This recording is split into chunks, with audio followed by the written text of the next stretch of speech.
আচ্ছা বলুন তো, মাত্র ৫-৬টা মুরগি দিয়ে শুরু করে কয়েক মাসের মধ্যেই কি ১,০০০ মুরগির মালিক হওয়া সম্ভব? শুনতে হয়তো অবিশ্বাস্য লাগছে, তাই না?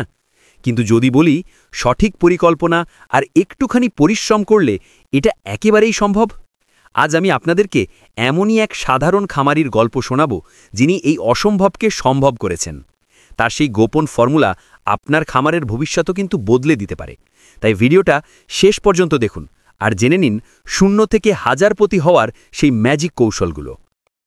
সেকশন ১, স্বপ্নের শুরু আর কঠিন বাস্তবতা। চলুন আজ আমরা সালাম ভাইয়ের গল্পটা শুনি।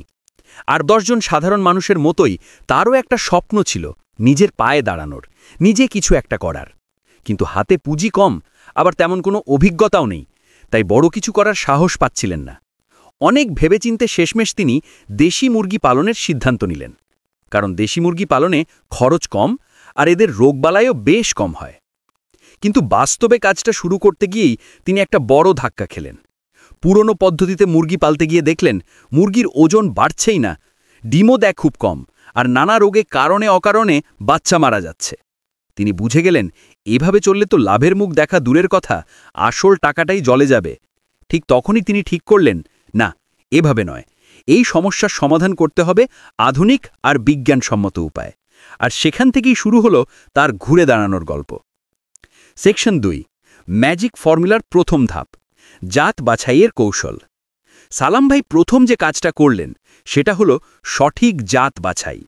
তিনি শুধু দেশি মুরগির ওপর বসে না থেকে বাজারের চাহিদা বুঝলেন, আর তার খামারে সোনালি আর ব্রয়লার মুরগিও আনলেন।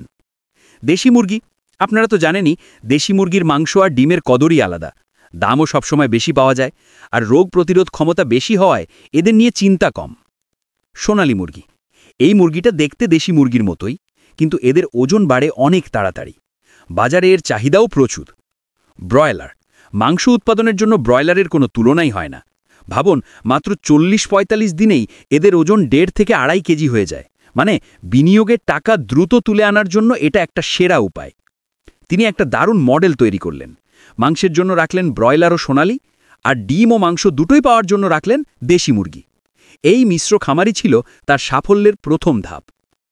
সেকশন ৩, ম্যাজিক ফর্মুলার দ্বিতীয় ধাপ, কম খরচে আদর্শ ঘর।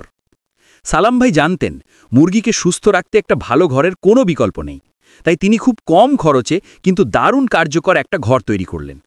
তিনি মুরগির বয়স অনুযায়ী ঘরটাকে দুটো ভাগে ভাগ করে নিলেন। প্রথমত একদম ছোট বাচ্চাদের জন্য ব্রুডিং বা তাপ দেওয়ার একটা আলাদা ব্যবস্থা করলেন, কারণ জীবনের প্রথম কয়েক সপ্তাহ বাচ্চাদের জন্য এই কৃত্রিম তাপটা খুব জরুরি। এরপর বড় মুরগিগুলোর জন্য এমন একটা খোলামেলা ঘর বানালেন যেখানে যথেষ্ট আলো বাতাস খেলতে পারে। ঘরের মেঝে যাতে শুকনা থাকে সেজন্য তিনি কাঠের গুঁড়ো আর ধানের তুষ ব্যবহার করতেন। এতে মুরগিরা অনেক রোগ থেকে বেঁচে যেত। তিনি খেয়াল রাখতেন যেন প্রত্যেকটা মুরগি আরাম করে থাকার জন্য যথেষ্ট জায়গা পায়, যা তাদের বেড়ে ওঠার জন্য খুব দরকারি। সেকশন ৪, ম্যাজিক ফর্মুলার তৃতীয় ধাপ, খাবার খরচ কমানোর বুদ্ধি।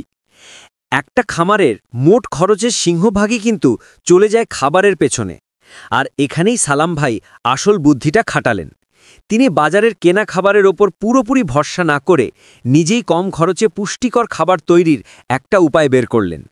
তিনি ভুট্টা ভাঙা, চালের কুড়া, গমের ভুসি আর সয়াবিন মিলের মতো সহজলভ্য জিনিস দিয়ে নিজেই সুষম খাবার বানাতে শুরু করলেন। এতে তার খাবারের খরচ প্রায় অর্ধেকে নেমে এলো।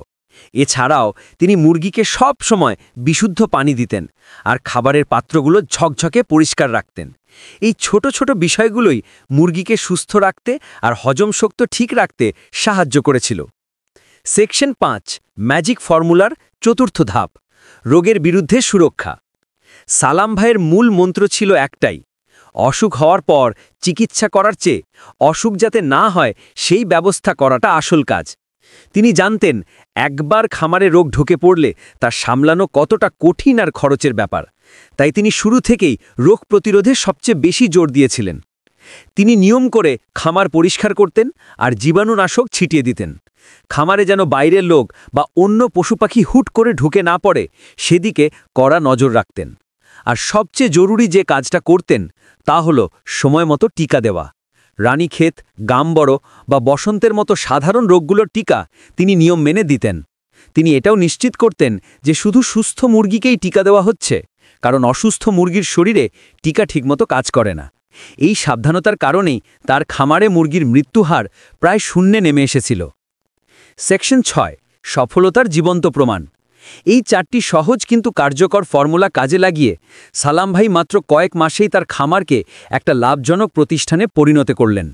যে খামার মাত্র 5-6টা মুরগি দিয়ে শুরু হয়েছিল, আজ সেখানে 1000-এরও বেশি সুস্থ সবল মুরগি দৌড়াদৌড়ি করছে। তিনি এখন শুধু ডিম বা মাংস বেচেই লাভ করছেন না, বরং উন্নত জাতের বাচ্চা তৈরি করে অন্য খামারিদের কাছেও বিক্রি করছেন। তার এই সফলতা দেখে এখন গ্রামের আরও অনেক বেকার যুবক মুরগি পালনে উৎসাহিত হচ্ছেন। আপনিও যদি সালাম ভাইয়ের মতো একজন সফল খামারি হতে চান, তাহলে এই 4টি কৌশল কাজে লাগাতে পারেন। মুরগি পালন নিয়ে আপনার মনে যদি কোনো প্রশ্ন থাকে, দেরি না করে কমেন্টে লিখে ফেলুন। আমরা আপনার সব প্রশ্নের উত্তর দেওয়ার চেষ্টা করব। আসলে মুরগি পালন শুধু একটা ব্যবসায় নয়, এটা আমাদের গ্রামের অর্থনীতিকে এগিয়ে নিয়ে যাওয়ার একটা অসাধারণ সুযোগ। দরকার শুধু সঠিক পরিকল্পনা, আধুনিক পদ্ধতির ব্যবহার আর আপনার নিজের পরিশ্রম। তাহলে আজকের আলোচনাটা আপনার কেমন লাগলো? যদি এই ভিডিওটা আপনার একটু উপকারে এসে থাকে আর এমন ভিডিও আরও দেখতে চান, তাহলে চ্যানেলটা সাবস্ক্রাইব করে বেল আইকনটা চেপে দিন, যাতে পরের ভিডিওটা মিস না হয়ে যায়। ধন্যবাদ।